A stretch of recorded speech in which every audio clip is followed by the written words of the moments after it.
Inna jahannam kanat mirsada lit-taghina. Teman-teman sekalian, makin kita menjaga hubungan dengan Allah Azza wa Jalla, makin kental kita mendekatkan diri kepada Allah Subhanahu wa taala, makin kita paksakan, maka makin dekat Allah dengan kita. Misal contoh, antum praktekin, buat jadwal 1 bulan dari sekarang atau 1 minggu dari sekarang, 1 bulan lah dari sekarang, coba antum buat sebuah catatan sederhana amal ibadah yang sudah antum kerjakan yang menurut antum paling sempurna pribadi, tidak usah liatin ke orang lain. Tulis misalnya sholat 5 waktu, saya dari tanggal 1 Muharram ke akhir Muharram saya akan mulai, atau misalnya 1 Oktober sampai akhir Oktober saya mau coba sebulan nih. Lebih baik lagi kalau tolak ukurnya 40 hari, karena Nabi SAW jadikan patokan siapa yang sholat tidak ketinggalan takbiratul ihram pertama imam 40 hari dijamin baginya selamat dari sifat kemunafikan. Baik, pegang hadis itu 40 hari dari tanggal 1 Oktober sampai kita ambil misalnya 9 November, karena kan ada sampai tinggal 31 kan.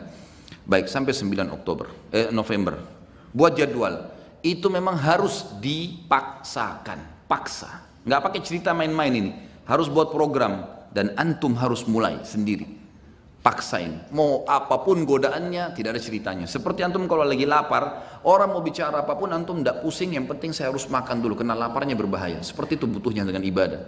Antum lagi haus, orang mau ngomong sebentar, saya mau minum, haus, begitu antum buat program ibadah sekarang. Lebih penting daripada makan dan minum sementara kita lapar dan haus nih.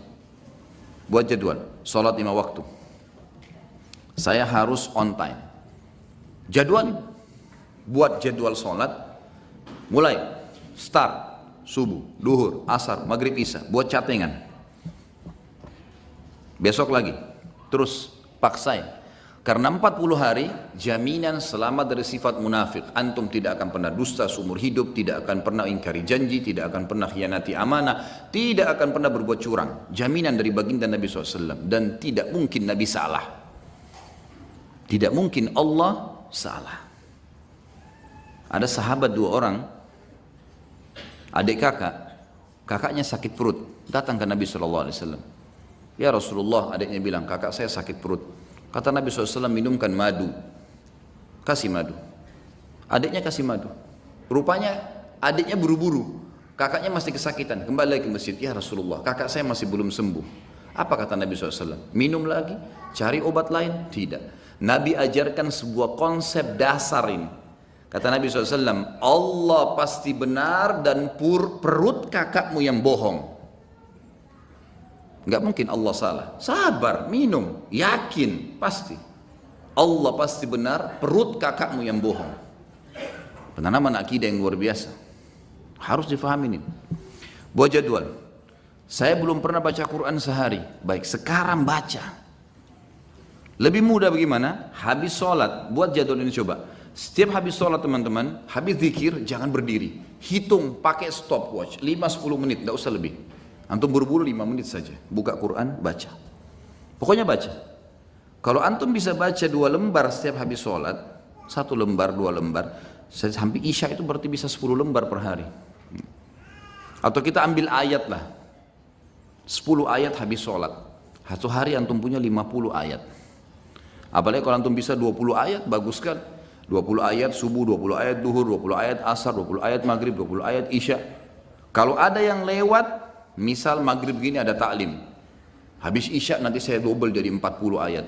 Atau sebelum tidur. Pokoknya 1 hari target saya 100 ayat misal. 100 ayat sehari teman-teman, 6.000 lebih ayat Al-Quran. Itu bisa antum khatam cepat sekali. Hanya baca. Harus paksain. Zikir pagi sore. Jangan berdiri dari tempat antum habis sholat subuh kecuali sudah zikir subuh. Harus.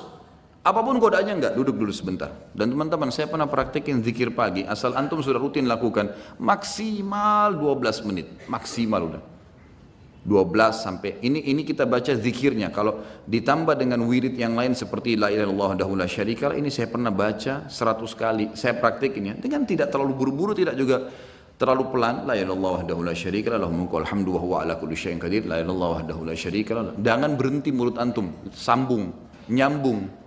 Itu 7 menit selesai 100 kali. Jadi semua paling lama 20 menit. Duduk dia di situ. Apalagi kalau antum duduk sampai syuruk, itu Masya Allah, bagus sekali. Saya yakin 20 ayat dan zikir pagi tuntas tuh. Waktu syuruk. Jangan ngomong teman-teman sekalian, kecuali ada taklim. Syuruk tapi ngobrol di pojok sana, ngobrol di sana, ada apa ngobrol? Nanti sebentar ngobrol itu. Kasih haknya, jadwalin. Harus sudah selesai nih. Habis asar jangan berdiri. Tunggu sampai zikir antum sore selesai. Syaitan punya standar godaan. Nanti aja di jalan, nanti aja di rumah. Sampai sekarang masih banyak pasti belum zikir sore nih. Syaitan suka goda. Duduk, paksain. Jadwalkan, gitu kan? Sehari itu semua amal-amal harian yang rutin, semua harus on time. Antum jalanin seminggu lah, on time, fokus ini saja dulu. Kalau sudah minggu yang kedua, buat coba selain yang on time ini, buat plus-plus. Plus-plus itu kayak jenguk orang sakit, kayak menghafal satu hadis, setiap hari satu hadis, atau seminggu satu hadis. Buat plus misalnya jenguk bakti sama orang tua walaupun cuma telepon, ada plus dari jadwal rutin, jalankan seminggu. Coba begitu, atau kalau kebanyakan pindahin ke pekan ketiga, pekan keempat, dan ini harus dipaksain ya. Ini nanti teman-teman kalau sudah dipaksakan jadi terbiasa, kita jadi seperti roda, jadi seperti sebuah kebiasaan, tidak enak lagi kalau nggak dilakukan.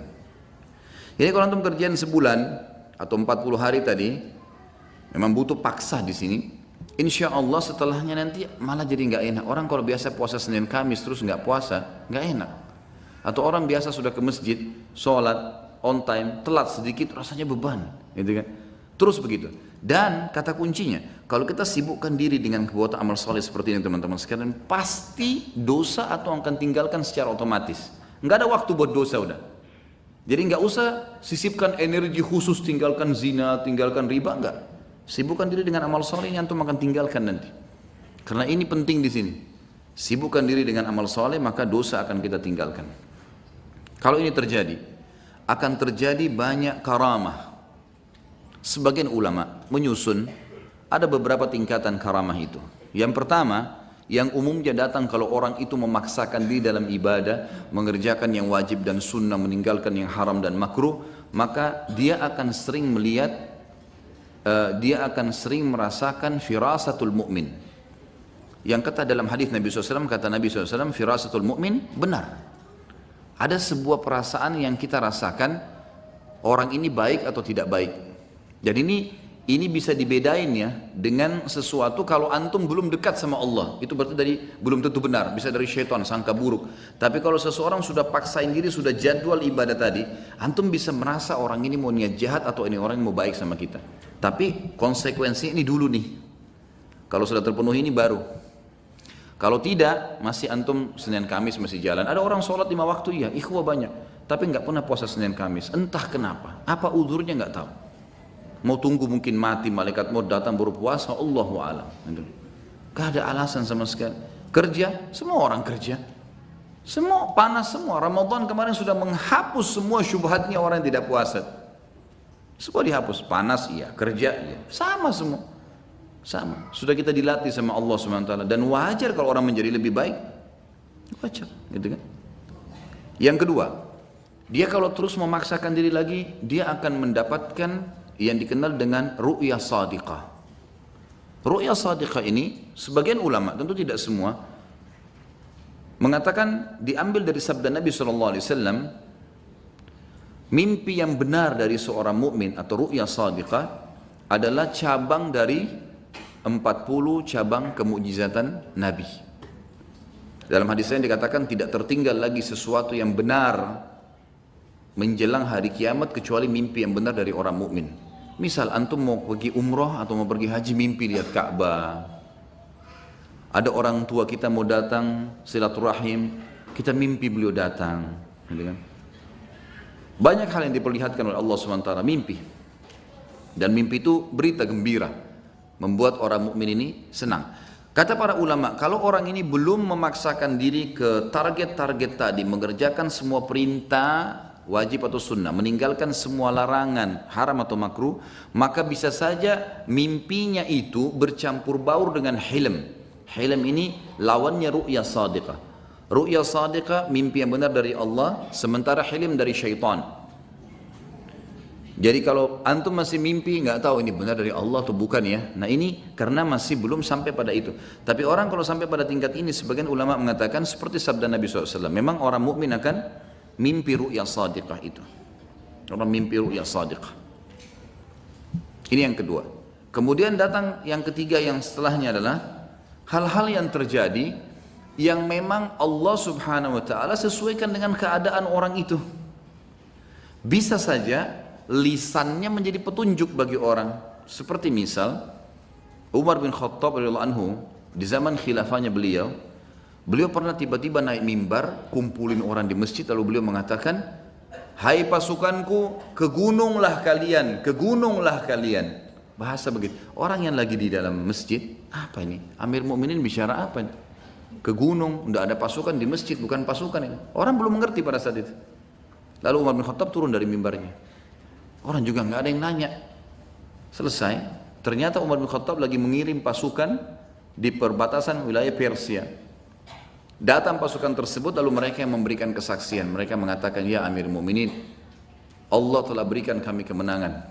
Kata Umar, "Bagaimana kalian menang di depan orang-orang semua?" Kata mereka, "Kami pada saat didesak oleh musuh, dan kami yakin kami akan kalah, kami yakin akan dibantu oleh musuh.